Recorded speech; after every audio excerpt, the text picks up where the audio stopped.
Buddhism बढ़िया है कि भगवत गीता बढ़िया है, दोनों में से क्या ज्यादा बढ़िया है, आज इस वीडियो को देख करके आप समझ जाएंगे, इसलिए पूरा देखिएगा।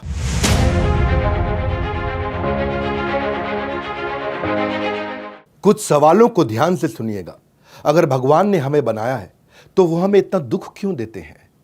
अगर उसी भगवान ने हम सबको बनाया है तो आपस में इतनी नफरत क्यों है? मैं तो एक अच्छा इंसान हूं, अच्छे लोगों के साथ बुरा क्यों होता है? एक दिन सबने संसार छोड़ के जाना है, तो किसी के जाने से फिर मुझे दुख क्यों होता है? ये सारे सवाल आज से 2500 साल पहले, अगर एग्जैक्ट कहूं तो 2600 साल पहले एक इंसान के मन में आए थे, जिनका जवाब ढूंढने के लिए उसने रातों रात अपना महल छोड़ दिया था। नमस्कार, विवेक बिंद्रा बोल रहा हूं, फाउंडर एंड सीईओ बड़ा बिजनेस.com। खड़ा होके आ गया हूं एक के बाद एक, हर संडे को सुबह 8 बजे पावरफुल केस स्टडी लेके आ रहा हूं। और आज बात करेंगे श्री गौतम बुद्ध की, द फाउंडर ऑफ बुद्धिज्म। जिस समय गौतम बुद्ध बैठ करके मेडिटेशन करते थे, उस समय खूंखार से खूंखार जानवर, शेर, हाथी, चीता, हिरण आप आसपास आकर के बैठ जाते थे। वहीं जिराफ, जेबरा, मंकी, वुल्फ, जो भी जानवर हो वो आकर के बैठ जाते उनके मेडिटेशन के आसपास। ना उनको हार्म पहुंचाते थे, ना आपस में लड़ते थे खतरनाक पशु भी।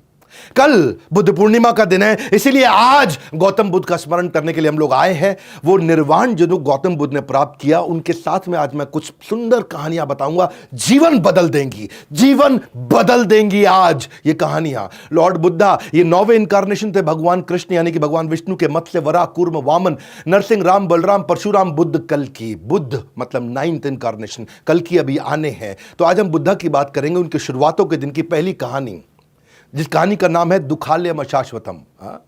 क्या ये कहानी है? महाराज शुद्धोदन, सम्राट शुद्धोदन और उनकी महारानी महामाया, इनके पुत्र थे गौतम बुद्ध। जब महारानी महामाया जन्म देने वाली थी एक बच्चे को, तो सोची कि मैं अपनी मां के घर जाती हूं। अपनी मां के घर जाने के लिए जब अपनी टीम के साथ अपने आसपास जो उनके सारथी थे उनको लेकर जा रहे थे, तो रास्ते में उनको प्रसव पीड़ा हुई। जिस स्थान पर प्रसव पीड़ा हुई उसको बोलते हैं लुम्बिनी। ये नेपाल में पड़ता है आज के समय में, पहले भारतवर्ष में था। लुम्बिनी में एक पेड़ के नीचे उन्होंने गौतम बुद्ध को जन्म दिया। आज भी वहां पे लगभग 12 लाख टूरिस्ट हर साल जाते हैं, फॉरेन टूरिस्ट पूरी दुनिया से, और खास तौर से इंडिया, थाईलैंड, श्रीलंका, चाइना। आज जब ये इनका जन्म हुआ तो किसी योगी ने उसी समय बता दिया था कि या तो ये महान संत बनेंगे या महान सम्राट बनेंगे। महाराज सम्राट शुद्धोदन ने जब बात सुनी तो उन्होंने सोचा कि ये महान सम्राट बनने चाहिए, संत नहीं। अगर संत बन गया तो मेरे आगे उत्तराधिकारी कौन होगा? और ये संत ना बन जाए, इसके मन में वैराग्य ना आ जाए, तो इसे सभी प्रकार के दुख, तकलीफों से, समस्याओं से दूर रखता हूं। जब ये कभी दुख देखेगा ही नहीं तो उसके मन में वैराग्य आएगा ही नहीं। तो उन्होंने उनको महल के अंदर, राजमहल के अंदर ही पालन पोषण किया। बहुत सुंदर अप्सरा जैसी खूबसूरत एक देवी के साथ उनका विवाह भी कर दिया। 19 साल की उम्र में उनका विवाह हो गया और ये कभी राजमहल से बाहर निकले नहीं। सारी सुख सुविधा, सारे फूड, क्लोथिंग, प्लेजर वहीं इनको मिल जाते थे। गौतम बुद्ध अभी घर पे सब ठीक चल रहा था, तो एक समय आया जब इनके पिता को कहीं ट्रैवल पर निकलना था। उस दिन अचानक ये भी अपनी कुछ टीम को बोले कि मुझको लेकर के शहर घुमा के लाओ। जब इनको शहर घुमाने लेके गए तो रास्ते में ये हैरान हो गए टूर में देख करके, एक आदमी अजीब सा बैठा हुआ। इन्होंने पूछा सारथी से, ये कौन है? बोला ये बूढ़ा आदमी है। बोला क्या हुआ, इसको देख के अजीब सा लग रहा है। बोले ये बूढ़ा आदमी है, हर इंसान को बूढ़ा होना है, एक दिन हर व्यक्ति बूढ़ा हो जाएगा। इनका रियलाइजेशन हुआ कि एक दिन मैं भी बूढ़ा हो जाऊंगा। आगे गए तो उन्होंने देखा कि एक आदमी कराह रहा है, सड़क पर लेटा हुआ है। उन्होंने पूछा क्या हुआ? बोले ये बीमार है। बोले बीमार क्या होता है? बोले बीमार, क्योंकि पहली बार निकले अपने राजमहल से बाहर, तो बोले बीमार मतलब जब बीमारी लग जाती है, हर आदमी को बीमारी लगेगी। उन्होंने पूछा मुझको भी लगेगी? बोला हाँ लगेगी। और आगे गए तो राम नाम सत्य है, इस प्रकार एक शव यात्रा जा रही थी। उन्होंने पूछा ये क्या हुआ? बोला किसी का देहांत हो गया है, इसकी मृत्यु हो गई है। उन्होंने बोला वो क्या होता है? बोला हर व्यक्ति का देहांत होता है, मृत्यु होती है। इन्होंने कहा क्या मेरी भी हो जाएगी? बोला आपकी भी होगी।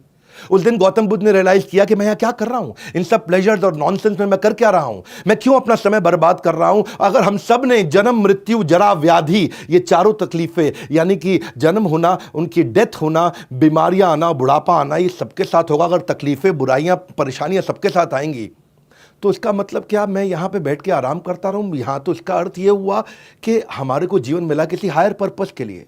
ये अपने आप को रोक नहीं पा रहे थे, छोड़ना चाहते थे, ये बाहर निकलना चाहते थे बहुत दिन से। वैसे तो योगी महात्मा ने पहले बता दिया था ये महान संत या महान सम्राट बनेंगे, तो उनके संत के लक्षण बाहर आने लगे। ये घर पे रह करके इनको स्ट्रगल होने लगा, ये पत्नी के साथ, इनको बच्चे के साथ में वो सुख नहीं मिल रहा था। ये इन सारे प्रश्नों का उत्तर ढूंढना चाहते थे, जो प्रश्न मैंने आपको बताए, जिसके लिए ये निकलना चाहते थे, नहीं निकल पा रहे थे। पर एक दिन रात को चोरी छिपे चोर की तरह चुपचाप उठे, पीछे मुड़ के नहीं देखे, निकल गए। पीछे मुड़ के नहीं देखे, क्योंकि उनको मालूम था पीछे मुड़ूंगा तो मेरे पुत्र का प्रेम और मेरी पत्नी, धर्म पत्नी जिनसे बहुत प्रेम करते थे, वो उनको वापस खींच लेगा। ये चुपचाप निकल गए।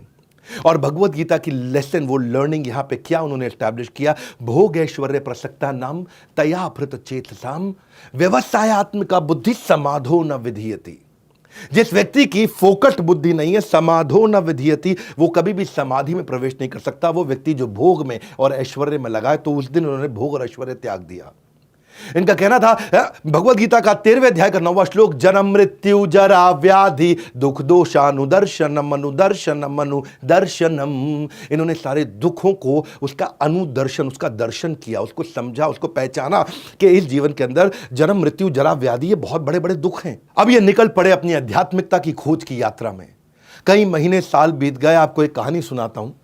एक आउटकास्ट वुमेन, जिसको बोलते हैं अछूत साधारण समाज के अंदर, वो रास्ते में एक मटका लेकर के ठंडा शीतल जल चलते चली जा रही थी। धूप का दिन था, बहुत गर्मी थी।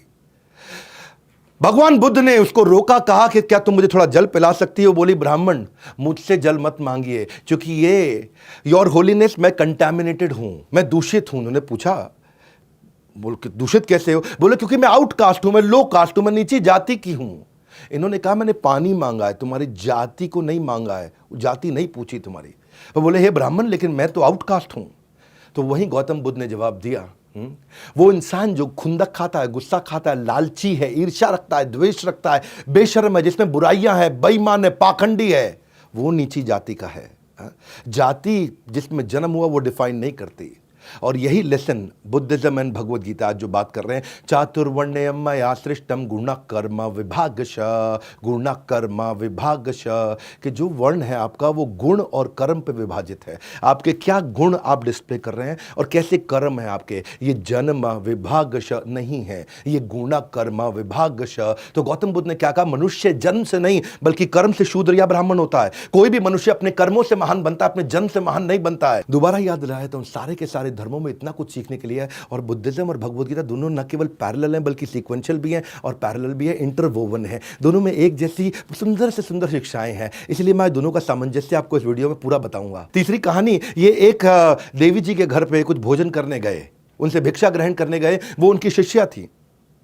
और जब वहां पे कुछ नौकरानी आकर के कुछ खाना परोस रही थी, भोजन परोस रही थी, तो वो एक नौकरानी से बड़ा बर्तन भोजन का नीचे गिर गया। भोजन फैल भी गया, नीचे गिर गया। और उसने मालकिन की तरफ देखा, मालकिन मुस्कुराई, बोली कोई बात नहीं, दूसरा बर्तन ले आओ। तो ये परेशान हो गई, बोली मेरी मालकिन ने मुझे कुछ डांटा नहीं, मुझ पे चिल्लाया नहीं, शोर नहीं किया। हाँ, पिछले मालिक ने तो मेरा बुरा हाल कर दिया था, ये कैसी मालकिन है, इसके अंदर इतना प्रेम, इतनी करुणा कैसे, इतनी जल्दी माफ कर दिया। तो गौतम बुद्ध जब चले गए तब उन्होंने अपनी मालकिन से पूछा कि आपको गुस्सा क्यों नहीं आया मेरे ऊपर? तो मालकिन प्रेम से मुस्कुरा के बोली, अपने ब्लाउज से एक साइड से एक कागज निकाला और चिट्ठी दिखाई। बोला कि आज सुबह सुबह मुझे संदेशा आया है कि मेरे पति और मेरे 8 पुत्रों का देहांत हो गया, किसी ने उनकी हत्या कर दी। बोला जब मैं उससे दुखी नहीं हुई और तब भी अनअफेक्टेड मुस्कुराहट के साथ भगवान की सेवा कर रही हूं, तो आपका बर्तन गिरना तो बहुत छोटी सी बात है। वो नौकरानी हैरान हो गई, बोले इतना बड़ा हादसा, आप हैरान नहीं हुए? वो बोली क्योंकि मैं भगवान बुद्ध की शिष्या हूँ, मैं उनकी डिसाइपल हूँ। और वही एस्टैब्लिश उन्होंने किया, वही एस्टैब्लिश उन्होंने किया जो 6 अध्याय के 19वें श्लोक में कृष्ण ने सिखाया, यदा दीपो निवातस्थो नाहिंगते सोपमा स्मृता योगिनो यत चित्तस्य युञ्जते योगमात्मना। जैसे दीपक, जैसे दिया एक विंडलेस मतलब जहाँ हवा नहीं है, निवात, जहाँ वात यानी वायु नहीं है, वहाँ आराम से टिक के जलता रहता है। वो दिया ऐसा हिलता नहीं है, वेवर नहीं करता, हाँ, आराम से जलता रहता है। उसी प्रकार योगी का भी चित्त इसी प्रकार स्टेबल रहता है। जिसने, गौतम बुद्ध कहते हैं कि जिसने अपने मन को वश में कर लिया, उसकी जीत को देवता भी हार में नहीं बदल सकते हैं, जिसने अपने मन को वश में कर लिया।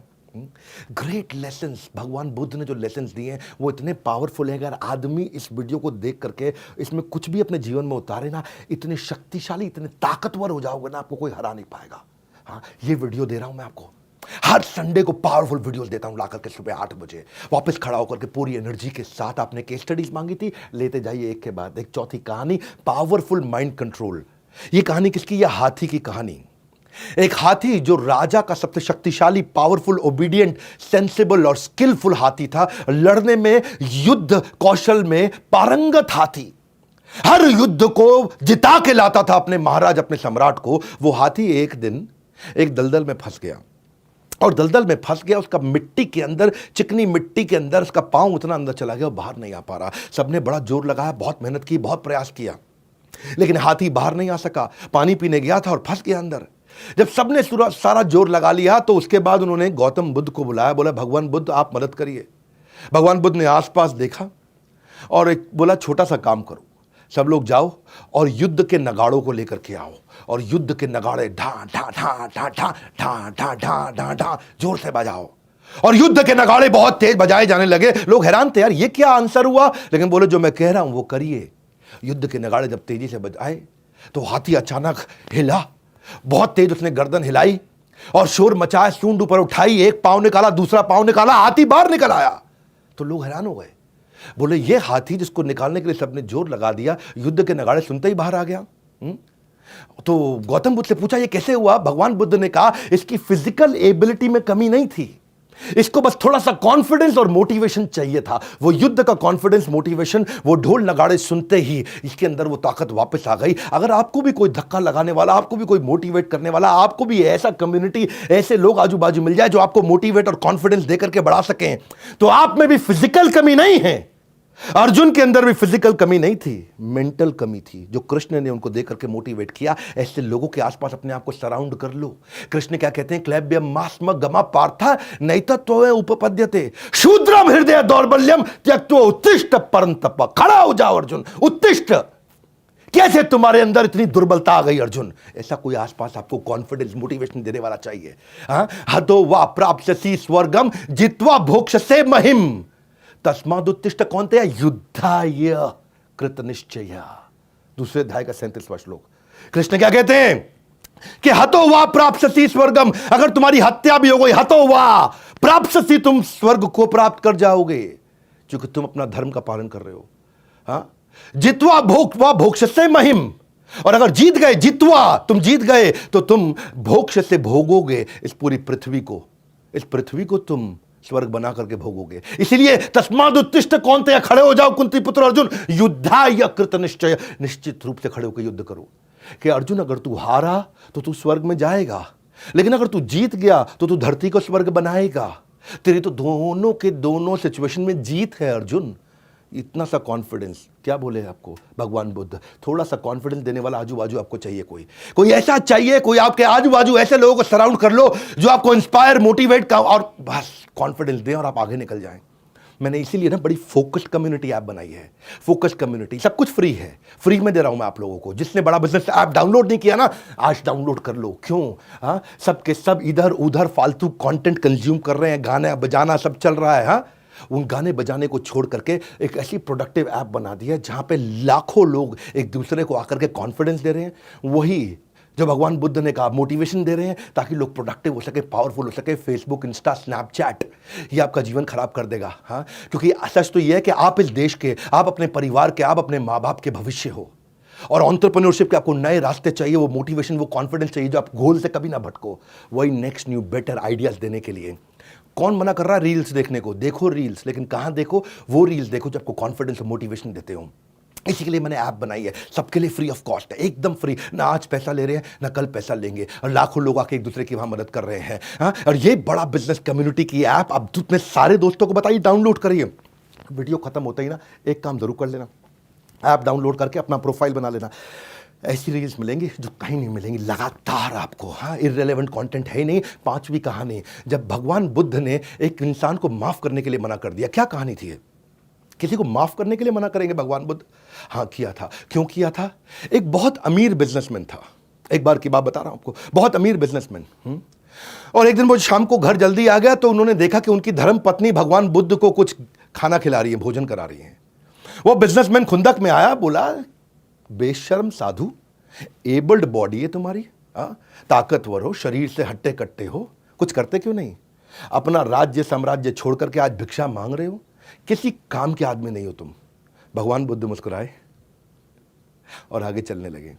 जब चलने लगे तो उस आदमी को और खुंदक आ गए, और खुंदक, क्योंकि उसको ना मतलब बिल्कुल मतलब ये ऐसे समझ लो जैसे it added like a fuel, आग के अंदर घी डालने का काम किया भगवान की मुस्कुराहट ने। जब उसको और खुंदक आ गई, और खुंदक आई तो वो आदमी आगे आया और भगवान बुद्ध के मुंह पे थूक दिया। जब भगवान बुद्ध के मुंह पे वो थूक दिया, भगवान बुद्ध ने उसकी थूक को साफ किया, फिर मुस्कुराए और आगे चल पड़े। वो आदमी इतना डिस्टर्ब हो गया, इतना परेशान हो गया कि कोई रिएक्शन नहीं।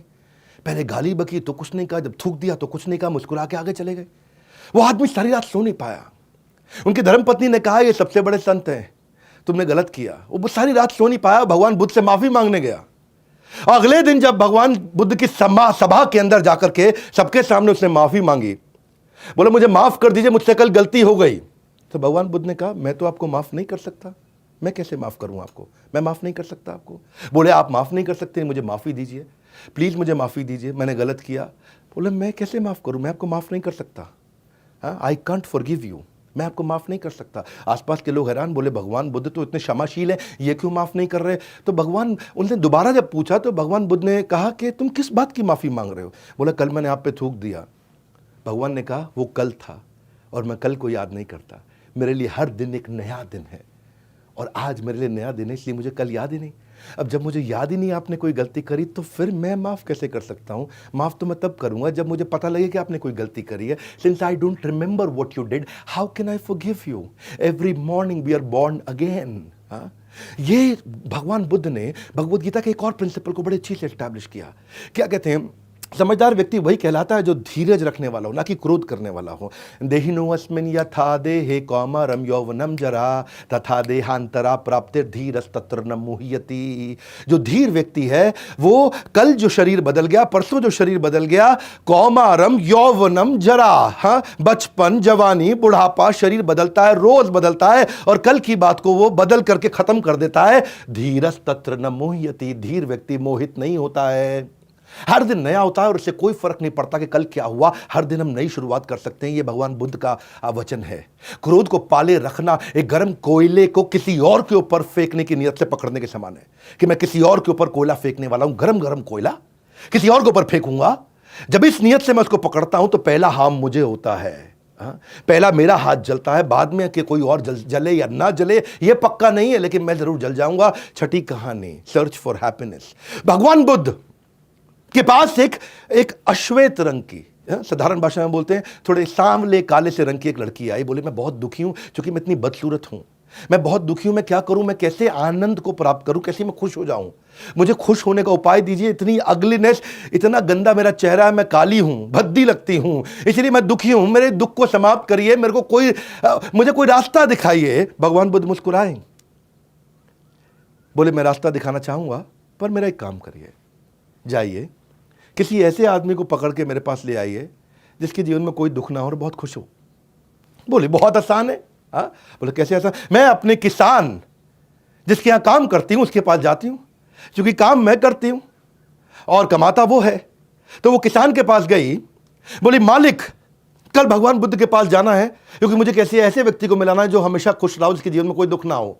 तो मालिक कल आप मेरे साथ चलिए। तो किसान ने बोला कि भाई मैं तो खुद ही बहुत दुखी हूं, मैं कैसे चलूंगा, मैं आपको डिसअपॉइंट नहीं करना चाहता। बोले मालिक आपके पास तो जमीन है, पैसा है, खाना है, आप कैसे खुद दुखी हैं। तो किसान ने जवाब दिया कि मेरे पास जमीन है, खाना है, पैसा है, लेकिन ये सब कुछ मैं जमींदार को दे देता हूं। जमींदार मुझसे ले जाता है, उसको किसानी करनी भी नहीं पड़ती, उसको खेती करनी भी नहीं पड़ती और वो कमा लेता है। वो हमसे ज़्यादा कमाता, हमसे ज़्यादा सुखी है, हम तो उसी के लिए काम कर रहे हैं।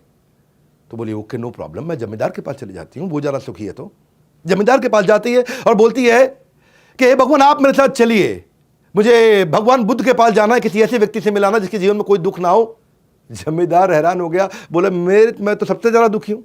बोले आप कैसे दुखी हैं, आपके पास तो इतना पैसा, इतना रिस्पेक्ट, इतना सम्मान है। बोले मुझे दुख है और परेशानी है और टेंशन है, चोरों की, लुटेरों की, डकैतों की, हर समय मुझ पर नज़र रखते हैं, रात को मैं ढंग से सो नहीं पाता। तो बोले फिर कौन है सुखी व्यक्ति। बोले असली सुखी जो मिनिस्टर है ना राजा के, वो सबसे ज़्यादा सुखी हैं। उन्हें क्या करना है, वो तो हमको दंड देते हैं, हमसे टैक्स लेते हैं, हमसे सब वसूलते हैं और आराम से राजपाट का सुख भोग रहे हैं। कहती है कोई बात नहीं, मिनिस्टर के पास जाती हूँ। जब मिनिस्टर के पास जाती तो वहां भी यही उत्तर मिलता है उसको कि मुझ पे तो जनता का गुस्सा फूटता है, युद्ध का परिणाम मुझे सब झेलना पड़ता है, इतनी तकलीफ है, जो राजा बोलते हैं करना पड़ता है, कोई छुट्टी नहीं मिलती, 365 दिन काम करना पड़ता है, मैं राजा के साथ जुड़ा हूं लेकिन सारी तकलीफें मुझे को झेलनी पड़ती हैं। तो उसको समझ में आया कि ओ, राजा राजा को कोई इंस्ट्रक्शन नहीं देता, राजा सबको इंस्ट्रक्शन देता है। तो वो सुखी होगा। जब वो राजा के पास गई तो राजा का भी वही हाल। राजा बोला नहीं नहीं मैं तो बहुत परेशान हूं। बोले तुम क्यों परेशान हो? बोले मेरे दुश्मन मेरे ही घर में रहते हैं, कब कौन मुझे मार दे पता नहीं, ना मैं सो पाता हूं ना पीस ऑफ माइंड है। हाँ? मैं तो इतना परेशान रहता हूं कि मैं कहीं अकेले भी नहीं जा सकता, मेरे साथ में इतने लोग जाने पड़ते हैं और कभी कभी मन करता है कि मैं भी अकेले में बाजार जाऊं, कुछ खाऊं पीऊं, लेकिन इतने लोगों के साथ जाना पड़ता है क्योंकि हर समय टेंशन में रहता हूं।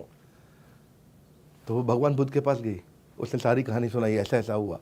हाँ, किसान के पास गई, जमींदार के पास गई, मिनिस्टर के पास गई, राजा के पास गई।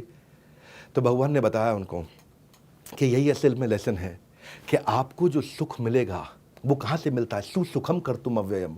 असली सुख कब मिलता है? जब राज विद्या राजगुह्यम पवित्रम इदम उत्तमम। जब आपको राज विद्या, वो सीक्रेट विद्या, वो ज्ञान आपके अंदर प्रज्वलित होता है। खुशी पाने के लिए खुद प्रयत्न करें, दूसरों पर निर्भर ना रहें। जो मनुष्य लगातार शिकायत करते रहते हैं वो कभी खुशी नहीं रह सकते। तो पवित्रमिदम उत्तमम सुसुखम कर्तुम अव्ययम, कि इतना सुख जो कभी समाप्त नहीं होगा। ये सुख बाहर नहीं मिलता, ये भीतर है, आपके अंदर है।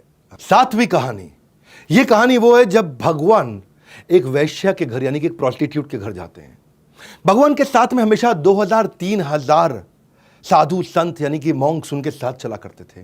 जब वो उनके साथ चलते थे तो उनका नियम था कि कहीं पे भी किसी भी गांव में 3 दिन से ज़्यादा नहीं रहे, ताकि वहाँ के लोगों के ऊपर खाने का व्यवस्था का कोई बोझ ना पड़े। तो नए नए गांव जाते थे। वे एक गांव में पहुँचे तो वहाँ एक बहुत सुंदर, बला की सुंदर, इतनी खूबसूरत एक स्त्री ने उनका स्वागत किया जिसका नाम था आम्रपाली। आम्रपाली ने उनको बोला कि आप मेरे घर पर भिक्षा स्वीकार करने के लिए आए, मैं आपको भोजन खिलाना चाहती हूँ। और जब आम्रपाली की बात हुई तो सारे गांव वाले थोड़ा अचानक एक दूसरे का मुंह देखने लगे। तो पूछा क्या हुआ? बोला भगवान वो तो वैश्या है, वो प्रोस्टिट्यूट है, उसके घर जाएंगे तो बिल्कुल अशुभ हो जाएगा, आपकी भक्ति का विनाश हो जाएगा। तो भगवान ने कहा नहीं, क्यों इनऑस्पिशियस है, क्यों विनाश होगा? उसने इतने प्रेम से बोला है, मैं उसका भोजन स्वीकार करूंगा। मैं उसके लव एंड अफेक्शन को स्वीकार करना चाहता हूं, मुझे उसके शरीर को थोड़ी स्वीकार करना है। हाँ, वो उसने मुझे तो वो चले गए वैश्या के घर पे और लोग इधर उधर देखने लगे। बोले लगता है भगवान की भक्ति समाप्त हो गई यहीं, लगता है गौतम बुद्ध का पतन हो गया है। गौतम बुद्ध गए उनके घर पे तो उसने उनको नए वस्त्र दिए, बारिश में भीगे हुए थे, नए वस्त्र दिए, उनको एक नया स्थान दिया जहाँ वो बैठे, उनको 56 भोग, उनको अच्छे से भोजन खिलाया और खिलाने के बाद उनको कहा कि भगवान आप यहीं आराम करें। वैश्या भी पास में जाकर के दूसरी तरफ जाकर के सो गई। पूरा का पूरा गांव परेशान हो गया कि वैश्या के घर पे जाकर के भगवान सोए, एक प्रोस्टिट्यूट के घर पे। उनके घर के अंदर रात वहीं बिताई है। तो सब भ्रष्ट हो गया, सब समाप्त हो गया। पूरा गांव सुबह सुबह इकट्ठा हो गया दरवाजे के बाहर ये देखने के लिए कि भगवान जब बाहर आएंगे निकल करके और वैश्या बाहर आएगी तो उनकी क्या अवस्था होगी, उस अवस्था को देखना चाहते हैं। और वो जब सुबह हुई और दरवाज़ा खुला तो दोनों भगवान और वही वैश्य आम्रपाली प्रोस्टिट्यूट दोनों दरवाजे से बाहर निकले। और जब बाहर निकले तो सब हक्के बक्के रह गए। देख के हक्के बक्के इसलिए रह गए क्योंकि वैश्या जो कपड़े पहनती थी वो थे ही नहीं। वैश्या ने उस समय गेरुए वस्त्र, सैफरन क्लोथ धारण कर लिए और उस दिन हेड शेव करके वो भिक्षु बन गई। और भगवान ने क्या उत्तर दिया कि my wage are more powerful than her. उस वैश्य ने अपना जितना भी धन एकत्रित किया था सब कुछ भगवान को दान कर दिया ताकि एक बौद्ध मठ बनाया जा सके। और क्या भगवत गीता का प्रिंसिपल यहां स्टैब्लिश किया कि ज्ञान विज्ञान तृप्तात्मा कूटस्थो विजितेंद्रिय युक्त इच्छते योगी समलोष्ट शम कांचना। कि जो व्यक्ति ज्ञान के साथ में विवेक से संतुष्ट रहता है वो सभी परिस्थितियों में अविचलित रहता है, उसको कोई वैश्य अविचलित नहीं कर सकती है। वो धूल पत्थर और सोने और कंकड़ को एक समान देखते हैं। धूल पत्थर सोने और कंकड़ को, यानी कि पत्थर भी हो या गोल्ड भी हो, उसको एक समान देखते हैं। अज्ञानी आदमी, भगवान कहते हैं कि अज्ञानी आदमी एक बैल के समान है। वो ज्ञान में नहीं बड़ा होता है, वो आकार में बड़ा होता है। बैल केवल आकार में बड़ा होता है। तो भगवान ने बाहर निकल करके उस झोपड़ी से वैश्या के क्या उत्तर दिया कि my purification is more powerful than her contamination. और क्या कहा कि मुझे इस वैश्य के अतीत से कोई मतलब नहीं, उसका वर्तमान और भविष्य को उसे अपने मन के अंदर नियंत्रित करके रखना है। ज्ञानी लोगों की संगत से जीवन व्यर्थ होने से बच जाता है। और बाकी लोगों के लिए उन्होंने क्या कहा कि शक एक लाइलाज बीमारी है। शक एक लाइलाज बीमारी है जो आपको दीमक की तरह समाप्त कर सकती है। 8वीं कथा के ऊपर चलते हैं, कोलैबोरेट नॉट कंपीट। एक व्यक्ति भगवान की शरण में आया, बोला मैं बहुत परेशान हूं। भगवान ने कहा क्यों परेशान हूं? बोले महात्मा बुद्ध, मैं बड़ा व्यापारी हुआ करता था, मेरा सारा व्यापार डूब गया। बोले क्या हुआ?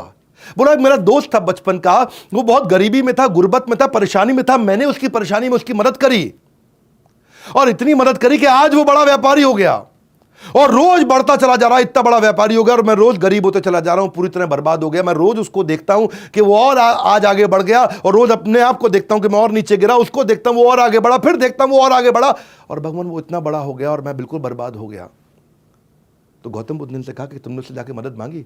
बोला नहीं, मैं मदद मांग के अपने आप को छोटा नहीं करना चाहता। भगवान ने कहा एक ही गलती है तुम्हारी, उसकी सबसे बड़ी अचीवमेंट है कि उसने अपनी ग्रोथ पे फोकस किया और तुम्हारा सबसे बड़ा फेलियर है कि तुमने भी उसी की ग्रोथ पे फोकस किया। वो अपनी ग्रोथ पे फोकस करता रहा और तुम उसी की ग्रोथ पे फोकस करते रहे। वो उसका सक्सेस बना, ये तुम्हारा फेलियर बन गया। इंसान अपने दुख से इतना दुखी नहीं है जितना दूसरे की खुशी से दुखी है।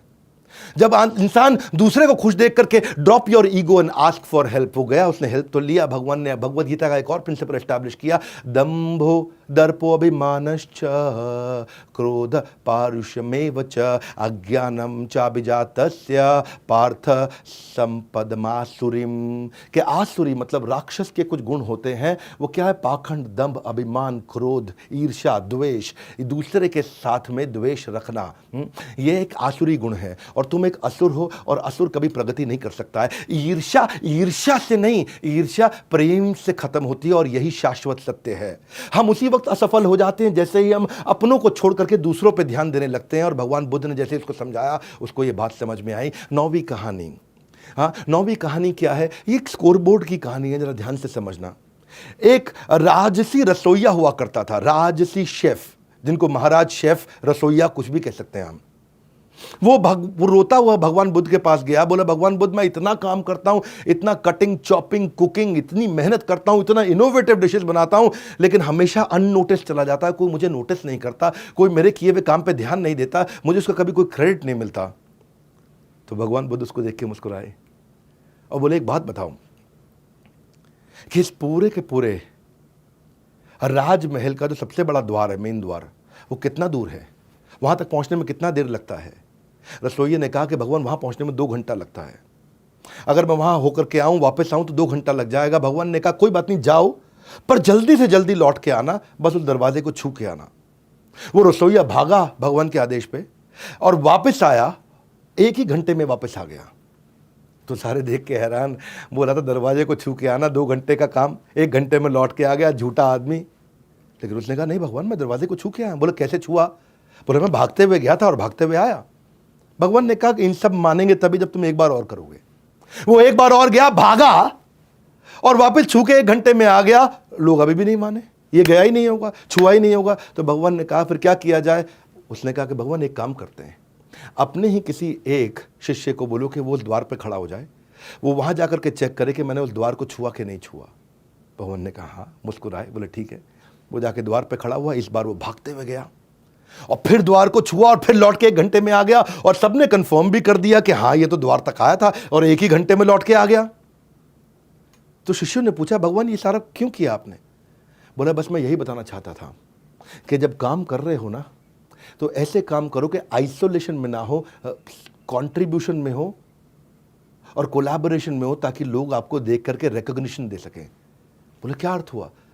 बोला काम ऐसे मत करो कि किसी को दिखाई ना पड़े, काम ऐसे करो कि जैसे वहां पे आप दरवाजे को छू करके आए और किसी ने देख लिया, ताकि तुम्हारे को उसका रिकॉग्निशन मिल सके। इसको बोलते हैं रिपोर्टिंग द स्टेक होल्डर्स। एक विजिबल स्कोर बोर्ड, आज की मैनेजमेंट की पढ़ाई में इसको कहते हैं visibility and accountability. Visible score board business में भी, काम के अंदर भी, ऑफिस के अंदर भी ऐसा ही करना चाहिए। और भगवद गीता के एक और प्रिंसिपल को एस्टैब्लिश किया, जहां भगवान कृष्ण ने अपना विराट रूप दिखाया। अर्जुन को भी दिखाना पड़ा तो अपने काम को दिखाना पड़ता है। हाँ क्या बोले संजय 11वें अध्याय के 9वें श्लोक में? बोले एवं उक्त्वा ततो राजन महायोगेश्वर हरि दृश्यम आशा पार्थस्य। पार्थ को अपना पूरा दृश्य दिखाया, परमम रूपम ऐश्वर्यम, अपना परम रूप ऐश्वर्य भगवान ने दिखाया। तो भगवान बुद्ध ने बोला कि कभी कभी अपना ऐश्वर्य दिखाना पड़ता है। और भगवत गीता में अगर कृष्ण ने अपना ऐश्वर्य दिखाया तो तुम तो रसोइये हो, तुमको क्यों जरूरत नहीं पड़ेगी अपना ऐश्वर्य दिखाने के लिए। इतने सुंदर लेसन्स। मैंने ये देखा कि बुद्धिज्म और भगवत गीता दोनों पढ़ाई एकदम सेम है, दोनों की शिक्षाएं एकदम सेम है। मैं आज आपको 10वीं कहानी सुनाने जा रहा हूं, और ये 10वीं कहानी क्या है? When you reject a parcel it comes back to you. क्या अर्थ हुआ? एक बार भगवान बुद्ध एक किसी गांव से निकल रहे थे, तो वहां पे एक बहुत बदतमीज इंसान आकर के भगवान बुद्ध को सामने जोर जोर से उनको गालियां देने लगा कि तू स्टूपिड है और तुम एक फेक साधु हो, एक झूठे साधु हो। सारे गांव के सामने जोर जोर से चिल्लाने लगा, बुरा भला बोलने लगा। इतना बुरा भला बोला तो भगवान बुद्ध को कोई असर नहीं पड़ा, वो ऐसे मुस्कुराते रहे और आगे चल पड़े। सारे गांव वालों ने पूछा, इसने आपको इतना बुरा भला बोला, आपको बुरा नहीं लगा? आपने कुछ जवाब नहीं दिया, आपको कुछ तो कहना चाहिए था। तो भगवान बुद्ध ने उनसे पूछा कि अगर आप किसी के घर में कोई चिट्ठी भेजोगे, एक पार्सल भेजोगे, अगर वो पार्सल को रिसीव नहीं करता किसी कारणवश, तो उस पार्सल का, उस चिट्ठी का क्या होगा? तो गांव वालों ने बोला, वो चिट्ठी पार्सल भेजने वाले के पास वापस आ जाएगा। तो भगवान ने कहा, यही तो मैं भी कर रहा हूं। हाँ, जो उसने मुझे गाली दी, बुरा भला बोला, अगर मैंने स्वीकार नहीं किया तो वापस उसके पास चला गया। इसको बोलते हैं back to the sender. Sender के पास वापस चला गया। हाँ, क्योंकि मैंने तो उसको स्वीकार ही नहीं किया। जितात्मन प्रशांतस्य परमात्मा समाहित शीत उष्ण सुख दुखेशु तथा मान अपमानियो। कि जिसने मन को जीत लिया है, जितात्मन, जिसने मन को जीत लिया है, प्रशांतस्य, वो इतना शांत हो जाएगा। परमात्मा समाहिता, परमात्मा तो उसको पहले ही मिल गए हैं। शीत उष्ण, सर्दी गर्मी, सुख दुख, मान अपमान, इन 6 परिस्थितियों के अंदर वो हमेशा स्टेबल रहेगा। तो जितना देर, देखिए मेरी बात सुनिए, हमेशा याद रखें कि क्रोध करना अपने मन में एक बड़े बोझ को रखने के समान है। तो भगवान बुद्ध क्या कहते हैं कि तुम अपने क्रोध के लिए दंड नहीं पाओगे, तुम अपने क्रोध के द्वारा ही दंड पाओगे। क्योंकि शब्दों के भीतर नष्ट करने की और स्वस्थ करने की दोनों बहुत बड़ी शक्तियां होती हैं। और वही सारी लेसन्स जैसे जैसे मैं भगवत गीता में पढ़ता गया, तो आज मैं आपको बताना चाहता था कि कैसे सारे शास्त्रों में, सारे धर्मों में कितनी सुंदर शिक्षाएं हैं। आप किसी भी धर्म और शास्त्र को पढ़ते हो, उसको जीवन में अप्लाई करें और आपकी प्रगति होगी। 11वां अध्याय आज का, फाइंडिंग द इनर पीस। एक यंग बालक भगवान बुद्ध के पास आया, बोला अगर मैं बहुत मेहनत करूं तो मुझे क्या इनर पीस और दुखों से मुक्ति मिल सकती है? यानी कि आंतरिक शांति और दुखों से मुक्ति मैं ये चाहता हूं, मैं इसके लिए बहुत मेहनत करूंगा। भगवान बुद्ध ने कहा तुम्हें 10 साल लगेंगे। लेकिन उससे भी ज्यादा मेहनत करूंगा तो 20 साल लगेंगे। अच्छा, 3 गुना ज्यादा मेहनत करूंगा तो 30 साल लगेंगे। वो लड़का परेशान हो गया, बोला जितना कहता हूं मेहनत करूंगा, भगवान कहते हैं और ज्यादा समय लगेगा। परेशान हो गया, डिसअपॉइंट हो गया। उन्होंने पूछा ऐसा क्यों? तो भगवान ने उत्तर दिया, happiness is not outside in, it is inside out. यह आपके ज्ञान के साथ अंदर से आती है। श्रद्धावान लभते ज्ञानम तत्पर सत्येंद्रिया ज्ञान लब्ध्वा पराम शांतिम अधिरेणाधिगच्छति। कि जिस व्यक्ति के अंदर ये ज्ञान आ जाता है, हाँ, जो अपने मन को कंट्रोल कर सकता है डिवाइन नॉलेज के साथ, वो एवर लास्टिंग सुप्रीम पीस को अपने आप हासिल कर लेगा। शांतिम अधिगच्छति, वो इस शांति को, गच्छति मतलब प्राप्त करने के लिए निकल चुका होगा, उसे कभी तकलीफ नहीं आती। और जहां तक रही बात दुखों की, तो दुखों के लिए भगवान ने कहा है युक्त आहार, युक्त विहार, युक्त चेष्टा, युक्त स्वप्ना, युक्त अवबोधस्य योगो भवति दुःखः। ये सारे दुख समाप्त हो जाएंगे जब आदमी रेगुलेट हो जाएगा। रेगुलेट तरीके से सोएगा, रेगुलेट तरीके से कर्म करेगा, रेगुलेट तरीके से खाएगा। ज्यादा खाएगा तो भी दुख, कम खाएगा तो भी दुख। ज्यादा सोएगा तो भी दुख, कम सोएगा तो भी दुख।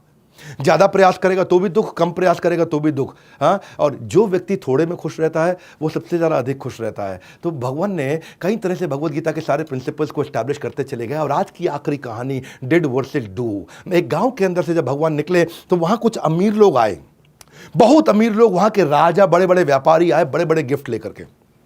इतने बड़े बड़े गिफ्ट लेकर के आए और भगवान उन गिफ्ट को रिसीव करते और अपने शिष्य को बोलते, डिसाइपल को बोलते कि इसको साइड में रख दो। और गिफ्ट रिसीव करते, डिसाइपल को बोलते साइड में रख दो। सबके सब गिफ्ट दिए जा रहे थे और भगवान उसको साइड में रखते चले जा रहे थे। तो वहीं उन्होंने देखा कि एक बूढ़ी गरीब औरत पेड़ के पीछे छुपी हुई है और छुप छुप करके भगवान को देख रही है, छुप छुप करके भगवान को देख रही है। तो उन्होंने बुलाया, आप बाहर आओ। और बाहर आए। जैसे ही बूढ़ी औरत आई तो उन्होंने कहा कि भगवान मैं आपके सामने इसलिए नहीं आ पा रही क्योंकि मेरे पास आपको देने के लिए गिफ्ट नहीं है। और आधा खाया हुआ सेब था, उसने तुरंत वही भगवान को पकड़ा दिया और भगवान मुस्कुराए। उन्होंने से आधे खाए हुए जूठे सेब को उठाया और खाना शुरू कर दिया। सारे शिष्य बोले कि भगवान इतने बड़े बड़े गिफ्ट आए, आपने वो रिसीव किए नहीं, साइड में रख दिए। इसने जूठा आधा खाया हुआ सेब, उसको आपने खा लिया। तो भगवान ने उत्तर दिया, बड़ा सरल से मेरी बात को समझो सरलता से। भावग्राही जनार्दन, कि मैं भाव को ग्रहण करता हूँ। और भगवान ने क्या कहा वहाँ पे? उन्होंने कहा कि जितने भी राजा महाराजा और बड़े बड़े सेठ आए थे, they are giving me 1/10 of their capacity. और ये जो बूढ़ी औरत आई थी, she is giving me 100% of her capacity. तो उन्होंने पूछा इसका क्या अर्थ हुआ? बोले ये बड़े सेठ, इनके पास बहुत कुछ था देने के लिए, 90% छुपा लिया, 10% दिया। और ये बूढ़ी औरत, इसके पास केवल आधा सेब था, उसके पास कुछ भी नहीं था खाने के लिए, वही 100% था, उसने वही सब कुछ अपना मुझको दे दिया और ये चिंता भी नहीं करी कि आज वो कैसे खाएगी। तो आप कितना कर सकते थे, उसमें से कितना किया। एक आदमी की कैपेसिटी बढ़ाने के लिए भगवान ने ऐसे ऐसे प्रिंसिपल्स बताए हैं। हाँ, और इसीलिए भगवान क्या कहते हैं कि भगवान बुद्ध कहते हैं कि सबको समान दृष्टि से देखना चाहिए। 5वें अध्याय का 18वां श्लोक, विद्या विनय संपन्ने ब्राह्मणे गवि हस्तिनी शुनि चैव स्वपाके च पंडिता समदर्शिना। कि एक पंडित व्यक्ति ब्राह्मण को, गाय को, हाथी को, कुत्ते को मार के खाने वाले को, इन पांचों को एक ही दृष्टि से देखते हैं, पंडिता समदर्शिना। असली खुशी सब कुछ प्राप्त कर लेने में नहीं है, असली खुशी सब कुछ दे देने में है। और भगवान समान दृष्टि से सबको देखते थे। और फिर इस समय आया कि भगवान ने अपनी लीलाओं को समाप्त किया। मैं आज कम से कम 108 कथाएं बता सकता था, 12 कथाओं पे ही वीडियो बहुत लंबा हो गया है। इस संसार में सत्य के अलावा सभी का अंत होना तय है। और भगवान ने भी अपनी लीला को अंत करने का समय निर्धारित किया जब भगवान समाधि में जाने वाले थे। गौतम बुद्ध, बताया जाता है कि इसी बुद्ध पूर्णिमा के दिन उनका जन्म हुआ और इसी बुद्ध पूर्णिमा के दिन उनका अवतार और उनका तिरुभाव, यानी कि वो चले गए संसार से। और उस समय वो आधा लेटा हुआ पोज, आपने भगवान बुद्ध की कई ब्यूटीफुल मूर्तियां देखी होंगी, उनके डिटेल्स देखी होंगे जिसमें वो आधे लेटे हुए हैं ऐसा हाथ रख करके। वो उसको बहुत सेक्रेड माना जाता है बुद्धिज्म धर्म के अंदर, जब वो आधे लेटे हुए और अपनी बाकी की बची हुई डायरेक्शंस दे रहे थे कि इस धर्म को आगे कैसे लेके जाएंगे। और उसी समय उन्होंने 6 टीचिंग्स दी कि किसी की हत्या नहीं करना, किसी का कुछ चुराना नहीं, इंद्रिय तृप्ति को त्याग दो, किसी को दुख नहीं पहुंचाना, कभी नशा नहीं करना और किसी को रिश्वत देना लेना नहीं। 3 उन्होंने नोबल ट्रूथ दिए। क्या बोला कि दुख आएगा ही आएगा और दुख का कारण इच्छाएं हैं, और जिस दिन इच्छा समाप्त हो जाएगी दुख समाप्त हो जाएगा। 3 बातें, बहुत सुंदर बातें, बहुत सुंदर ज्ञान दिया उन्होंने कि दुख अपरिहार्य, अनअवॉइडेबल, आएगा ही आएगा, और इच्छाएं दुख का कारण है। जिस दिन इच्छा समाप्त हो गई दुख भी समाप्त हो जाएंगे। ब्यूटीफुल लर्निंग्स, ये अपने सारे बच्चों को दिखाइएगा इस वीडियो को। बुद्धिज्म में आज 520 फॉलोअर है पूरी दुनिया के अंदर, लगभग 7% पॉपुलेशन। बुद्धिज्म में कोई होली किताब नहीं है जैसे कि बाइबल है, कुरान है या भगवत गीता है, ऐसी कोई किताब नहीं है, पर उनकी टीचिंग्स हैं। आज चाइना के अंदर 18% लोग बुद्धिस्ट हैं। आज आप देखेंगे थाईलैंड के अंदर 93% लोग बुद्धिस्ट हैं और जापान के अंदर सबसे ज़्यादा 67% लोग बुद्धिस्ट हैं। वैसे BR Ambedkar, tiger would, Steve jobs और रिचर्ड गियर भी बुद्धिस्ट बन गए थे आगे चल के। बहरहाल ये बुद्धिज्म की कहानी। और अब क्योंकि इस समय बुद्ध पूर्णिमा आई है, इसलिए हमने भगवान बुद्ध को याद किया और उनके लेसन्स। आज किसी भी बच्चे के अंदर, किसी भी बड़े के अंदर अगर ये लेसन्स में से कुछ भी आ गया तो जीवन में क्रांति आ सकती है। इसको धैर्य के साथ सुनने वाला वीडियो था। मैं कहूंगा कि इस वीडियो को आप पूरे देश को सुनाइए, क्योंकि संस्कार बदलना चाहता हूं मैं यहाँ पे, और संस्कार के साथ व्यापार भी बदलना चाहता हूं। इसीलिए मैंने लास्ट में जाते वक्त 1 मिनट आपको बता दूं, बिजनेस के ब्रह्मास्त्र के बारे में अगर आपको नहीं पता, मैं fast track MBA crash course लेके आया हूं। Fast track MBA crash course, उसमें 300 से ज्यादा स्ट्रैटेजी दे रहा हूं आपको मैं। आज लोगों के जीवन में बहुत सारी तकलीफें हैं। कस्टमर आ रहा है, रुकता नहीं है, नेगोशिएट कैसे करूं, कस्टमर की सर्विस कैसे करूं, मैन पावर कैसे हायर करूं, पैसा नहीं है, बिजनेस को कैसे बड़ा करूं, नई लीड कैसे लेकर के आऊं, मार्केटिंग कैसे करूं, सोशल मीडिया कैसे इस्तेमाल करूं, फाइनेंस की समस्या, सेल्स की समस्या, कस्टमर की समस्या, रिक्रूटमेंट की समस्या, पीपल डेवलपमेंट की समस्या, सारी समस्याओं का समाधान फास्ट ट्रैक MBA 2999 रुपए में दे रहा हूं। हाँ, मैं ये 29 करोड़ 29 लाख 29 हजार नहीं मांग रहा हूं आपसे, 2999 रुपए मांग रहा हूं। हाँ, लो price guarantee, free service guarantee, replacement guarantee, और सबसे बड़ी बात मनी बैक गारंटी। पसंद नहीं आए ना, 48 घंटे में पैसा वापस। हाँ, पड़े हो किस चक्कर में, कोई नहीं है टक्कर में। इस देश को बदलने के लिए ना मैं इस समय खड़ा हो चुका हूं और क्रांति के साथ हर संडे को पावरफुल वीडियो लेकर के आ रहा हूं। इन वीडियोस को देखिए, सब तक पहुंचाइए, और ये 2999 रुपए का रिस्क अपने लिए ले लीजिए। नहीं पसंद आएगा तो पैसा वापस, आपका कोई रिस्क ही नहीं है भैया। आपको 100% मनी बैक गारंटी दे रहा हूं, रिस्क फ्री कर दिया कंप्लीटली आपके लिए। ये 9810544443 ये वो नंबर है जो कभी भूलना नहीं। और बड़ा बिजनेस की ऐप आपने डाउनलोड कर ली होगी, कंप्लीटली फ्री है सबके लिए। हमारे साथ जुड़े रहने के लिए, ऐसे पावरफुल वीडियोस को देखने के लिए, नीचे बताने के लिए कि अगला वीडियो किसका लाया जाए, इस वीडियो को सब तक पहुंचाने के लिए, वर्ल्ड के नंबर 1 एंटरप्रेन्योरियल यूट्यूब चैनल पर आने के लिए आप सबका हृदय की गहराई से मुस्कुराहट के साथ प्रेम पूर्वक बहुत बहुत धन्यवाद।